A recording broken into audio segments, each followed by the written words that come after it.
Channel subscribe कीजिए, bell icon पर click करके ऑल पर जरूर क्लिक कीजिए तो आपको वीडियो अपलोड होते ही नोटिफिकेशन मिलेगा आपके स्मार्टफोन पर। हेलो मेरे दोस्तों, ये है आरव शर्मा। इनकी करंट एज है 45 इयर्स। ये सैलराइड है और इन्होंने अपना आईटी इंजीनियरिंग कंप्लीट किया है और इनकी करंट सैलरी है 74,700 रुपीज़ पर मंथ। लेकिन इनका नेट वर्थ है अप्रॉक्सीमेटली 1,16,60,000 रुपीज़। इनका घर का खर्चा आज के डेट में है अराउंड 50,000 रुपीज़, लेकिन इन्हें 6% एनुअल रिटर्न के अनुसार इन 1,16,60,000 रुपीज़ में से 58,300 रुपीज़ पर मंथ की रिकरिंग इनकम मिलती है। प्लस इन्हें सैलरी भी मिलती है 74,700 रुपीज़ की हर महीने। अब आप सोचोगे कि ये इतनी नॉमिनल सैलरी होते हुए भी करोड़पति कैसे बन गए, तो इसका सही जवाब होगा financial planning and discipline. Year 2003 में जब इनकी एज 26 इयर्स थी तब इन्होंने अपना पहला जॉब ज्वाइन किया था और इनकी सैलरी थी 20,700 रुपीज़ पर मंथ, जिसमें से ये 12,400 रुपीज़ यानी अपनी इनकम का 60% खर्च करते थे और अपनी फर्स्ट सैलरी में से ही 8,250 रुपीज़ यानी अपनी इनकम का 40% इन्होंने इन्वेस्ट करना शुरू कर दिया म्यूचुअल फंड्स, गोल्ड और कुछ एफडी और लिक्विड फंड्स में। यही नहीं, अपनी सैलरी बढ़ने के साथ साथ आरव अपनी इन्वेस्टमेंट्स भी बढ़ाता रहा और एवरेज 11% रिटर्न के अनुसार आज आरव के पास ये पैसे अक्यूमुलेट हुए हैं। आरव अपने कार लोन की ईएमआई और अपने बेटी की स्कूल फी अपनी रिकरिंग इनकम से पे करता है और कुछ पैसे वो एनुअल वेकेशन पर भी खर्च करता है और इसी की वजह से उसका नेटवर्थ और भी बढ़ता जा रहा है। आरव फिलहाल बैंगलोर में लोकेटेड है और उसका अपने होम टाउन इंदौर में ऑलरेडी एक पेरेंटल होम है जिसमें वो रिटायरमेंट के बाद रहना पसंद करेगा।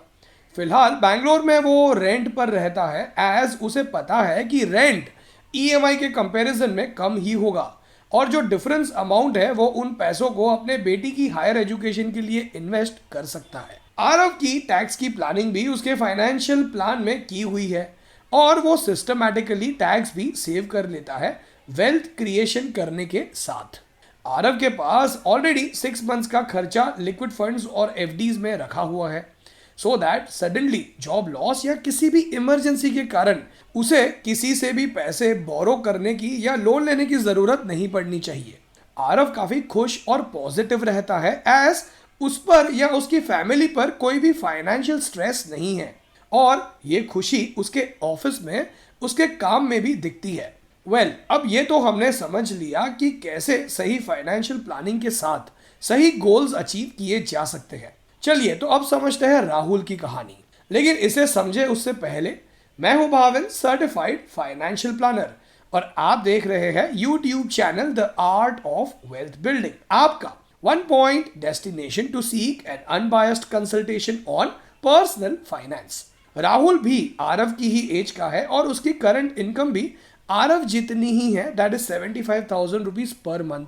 राहुल के पेरेंट्स का घर है लेकिन अपने डैड के कहने पर राहुल ने अपने होम टाउन में लोन लेकर घर ले लिया है और राहुल अपनी इनकम में से 22,500 रुपीज की ईएमआई पे करता है हर महीने। राहुल ने अपना घर रेंट पर दिया है लेकिन घर से मिलने वाला रेंट घर के मेंटेनेंस और प्रॉपर्टी टैक्स पे करने में खर्च हो जाता है। अब राहुल भी बैंगलोर में रहता है विच मीन्स कि वो रेंट भी पे करता है और ईएमआई भी पे करता है और बाकी खर्चे और लोन्स की ईएमआई भरने के बाद राहुल के पास कुछ ज़्यादा पैसे बचते ही नहीं। राहुल ने कभी कोई फाइनेंशियल प्लानिंग की ही नहीं है और उसे फाइनेंशियल प्लानिंग की क्या ज़रूरत है एज सारा कुछ तो उसे पता है और उसे लगता है कि सिर्फ ज़्यादा इनकम कमाने वाले लोगों को ही फाइनेंशियल प्लान की ज़रूरत पड़ती है। राहुल के पास उसका इमरजेंसी फंड भी नहीं है और अगर राहुल की जॉब चली जाती है तो उसे कोई आइडिया ही नहीं है कि वो अपने घर और कार की लोन कैसे मैनेज करेगा और अपने बच्चे की स्कूल फी कैसे पे करेगा। राहुल ने कई बार अपने होम टाउन वाला घर बेचने की कोशिश भी की है लेकिन इतने साल जो उसने बैंक को इंटरेस्ट पे किया है वो ऐड करने के बाद राहुल को घर बेचने पर लॉस हो रहा है और उसे प्रॉपर्टी परचेज करने के लिए कोई बायर भी नहीं मिल रहा है। राहुल चाहता है कि वो बैंगलोर में जहां वो रहता है वहां अपना एक घर खरीद ले, लेकिन उसे समझ ही नहीं आ रहा है कि वो ये कैसे मैनेज करेगा।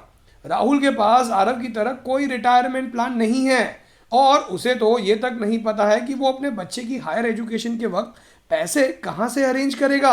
आई थिंक उसका बेटा भी एजुकेशन लोन लेकर और ईएमआई पे करके ही अपने करियर की शुरुआत करेगा। राहुल हमेशा एंशियस रहता है एज इतनी मेहनत करने के बाद भी वो अपनी नेट वर्थ ग्रो नहीं कर पा रहा है।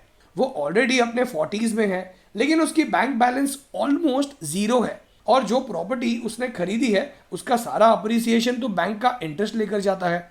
सो फ्रेंड्स, आरव और राहुल की स्टोरी रियल लाइफ स्टोरी है जो मैंने आपके साथ शेयर की है, बस हमने नाम को बदल दिया है। सो अब आगे इस वीडियो से कुछ समझे उससे पहले आई एम श्योर कि आपको ये तो पता होगा कि रिटायरमेंट के बाद आपकी इनकम स्टॉप हो जाएगी, लेकिन महंगाई बढ़ने के कारण आपके एक्सपेंसेस बढ़ने ही वाले हैं। प्लस आपके कुछ और भी फाइनेंशियल गोल्स होंगे जैसे कि वेकेशंस, घर खरीदना, कार खरीदना, बच्चों की हायर एजुकेशन। तो अगर आप ये समझना चाहते हैं कि कैसे आप अपने पर्सनल फाइनेंशियल गोल्स अचीव कर सकते हैं और कितने पैसे चाहिए होंगे आपको फ्यूचर में इन गोल्स को अचीव करने के लिए और आपको अभी से क्या करना होगा, तो व्हाट्सएप कीजिए इस नंबर पर अपना पर्सनल फाइनेंशियल प्लान बनवाने के लिए। So now let's try to understand some mistakes जिसकी वजह से वेल्थ क्रिएशन नहीं हो पाती। Mistake number 1, investing in illiquid assets. Let's look at one real life example. मेरा एक बहुत ही अच्छा फ्रेंड है जो फिलहाल मुंबई में 25,000 रुपीज़ का रेंट पे करता है और उसने 5 इयर्स पहले विरार में, जो कि महाराष्ट्र के पालघर डिस्ट्रिक्ट का एक हिस्सा है, वहां पर 50 लाख रुपीस का घर खरीदा था एज एन इन्वेस्टमेंट, ये सोचकर कि ये डेवलपिंग एरिया है और 5 इयर्स में तो ये प्राइस डबल होगा और तब वो इस घर को बेचकर मुंबई में खुद का दूसरा घर खरीद लेगा। अब आज 5 इयर्स बाद सिचुएशन कुछ ऐसी है कि कोई उससे ये घर 45 लाख रुपीस में भी खरीदने को रेडी नहीं है, एज उस एरिया में जैसा एक्सपेक्टेड था वैसा डेवलपमेंट नहीं हुआ है।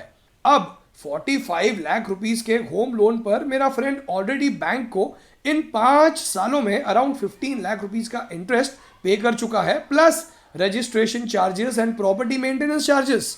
और जो 5 लाख रुपीस उसने डाउन पेमेंट के लिए दिया था, उन पैसों को अगर वो 5% पर भी लिक्विड फंड्स में इन्वेस्ट कर देता तो आज उसके ये पैसे बढ़कर हो चुके होते अराउंड 6,40,000 रुपीज। और 31,800 रुपीज के ईएमआई की अगर वो आरडी भी कर लेता ना किसी बैंक में, तो 6% रिटर्न के हिसाब से उसके पास आज 22 लाख रुपीज होते जिन्हें वो अपने नए घर की डाउन पेमेंट के लिए यूज कर सकता था। अब उसे इस घर को मिनिमम 65 to 70 लाख रुपीस में बेचना होगा, तब जाकर वो इंटरेस्ट जो उसने बैंक को पे किया है वो प्लस डाउन पेमेंट और रजिस्ट्रेशन के एक्सपेंसेस कवर कर पाएगा। So this is one very common mistake, buying an illiquid asset for an investment. Always remember one thing, या तो रेंट पे कीजिए या तो होम लोन की ईएमआई। अगर आप दोनों पे कर रहे हैं तो this can possibly be a financial blunder. Mistake number 2, not understanding that time is money. Let's look at one example.